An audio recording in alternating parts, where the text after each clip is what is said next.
Today I am going to explain such a wonderful science fiction movie called Distant 2024. At the beginning of the movie, the mining spaceship Borealis travels through space with its crew asleep in cryopods, as they still have 4 years remaining to reach their destination. Suddenly, an asteroid collides with the ship, causing significant damage and triggering the alarm. Inside one of the pods, Andy is abruptly awakened by a video of his family back on Earth. The ship's AI informs him of a hull breach and activates the survival system. Mechanical arms quickly assemble a specialized suit around Andy, complete with a limited oxygen supply and its own AI. Soon after, the emergency launch is triggered, ejecting all the cryopods from the Borealis. Most of the pods escape safely, but a few are destroyed in small explosions as different parts of the ship catch fire. The robotic arms finish securing Andy's helmet just before his cryopod activates its thrusters. However, as they enter the atmosphere of the nearest planet, the gravitational pull intensifies, causing the cryopods to descend dangerously fast, with some catching fire and exploding. Andy's pod deploys its wings, but they quickly begin to break apart, and the thrusters fail. The pod crashes into elevated terrain, skidding across the hard ground before coming to a halt against a dirt mound. Andy, unconscious, briefly sees an image of his family before regaining consciousness. The AI mistakenly believes he's having a heart attack, but Andy disables the defibrillator just in time. Looking out the window, he realizes he's stranded in a desolate landscape. His attempts to use the radio go unanswered. When the pod shifts unexpectedly, the AI warns him of unstable ground, urging him to exit. However, the pod door refuses to open. Searching the survival kit, Andy discovers there's no flare gun due to his low rank. Desperate, he tries kicking the door but it doesn't budge. Finally, using the fire extinguisher, he manages to break the glass, but as he tries to climb out, the pod tilts and he falls back inside. The shattered glass punctures Andy's suit, causing a rapid loss of oxygen. Fortunately, he has a repair spray that quickly seals the tear. Just then, the engine malfunctions and ignites a small fire behind his seat. Andy quickly grabs his son's toy and shifts some dirt to escape the pod, now filled with dense smoke. As he emerges, he sees the Borealis plummeting from the sky in flames before crashing on the planet, triggering a massive explosion. The shockwave from the crash knocks Andy off his feet, but he soon recovers and consults the AI, learning that the ship only completed half its journey and he has landed in an uncharted region. Spotting a distant light, Andy heads towards it while attempting to communicate with others via the radio. After walking for a while, he comes across the wreckage of the Borealis and a nearby pod. Upon inspection, he retrieves an oxygen tank but is startled when a crew member's body falls out.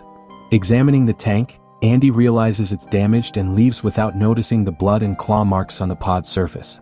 A few minutes later, he discovers several SOS lights in an area of intense wind.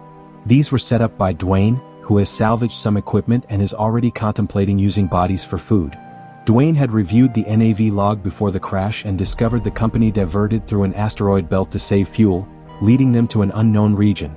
Dwayne attempts to send an SOS signal to Earth, which would take 8 months to reach, with potential rescue missions arriving in about 2 years. Andy starts losing hope, but Dwayne encourages him, suggesting they may find survival resources in the remaining half of the Borealis. As Andy steps back, he accidentally disconnects the machine and turns around to fix it. In that brief moment, a mysterious creature suddenly appears, captures Dwayne, and disappears without leaving any trace. When Andy turns again, he realizes he's now alone. After transmitting his message to Earth, Andy takes Dwayne's gun, and the AI reminds him of his depleting oxygen levels. He then instructs the AI to map a route to the largest Borealis fragment and begins his journey, constantly scanning the radio for any signs of other survivors. Eventually, he reaches a cliff's edge, and the AI admits its systems are malfunctioning. Frustrated and overwhelmed by thoughts of his family, Andy screams out loud. Suddenly, he hears a faint signal on the radio. It's another survivor named Naomi. The signal is weak, and Andy moves around until he can hear her voice clearly. Naomi reveals that she's trapped in her pod and has checked the cruise trackers, discovering that only Andy, Dwayne, and herself are alive. She shares her location with Andy, but the AI warns him that the terrain is unstable, and his oxygen supply may not suffice for the trip. Andy hesitates, but Naomi reassures him that she has enough oxygen for both of them, encouraging him to come. For hours, Andy keeps walking, engaging in conversation with Naomi. Suddenly, a strange noise catches his attention, and he asks the AI to scan the surroundings, only to find the scan function isn't working. Naomi is surprised to learn the AI model Andy is using was supposed to be discontinued, pointing out that it's another instance of the company cutting costs at the crew's expense. As night falls, Andy moves cautiously, hindered by the dim lights of his helmet. Andy freezes for a moment, convinced he spotted something, but dismisses it as a trick of his imagination and keeps moving. Moments later, he notices small rocks tumbling near his feet, triggering his nerves as unfamiliar noises grow louder. Unaware of a shadow silently observing him from above, Andy continues on and soon discovers peculiar holes in the ground.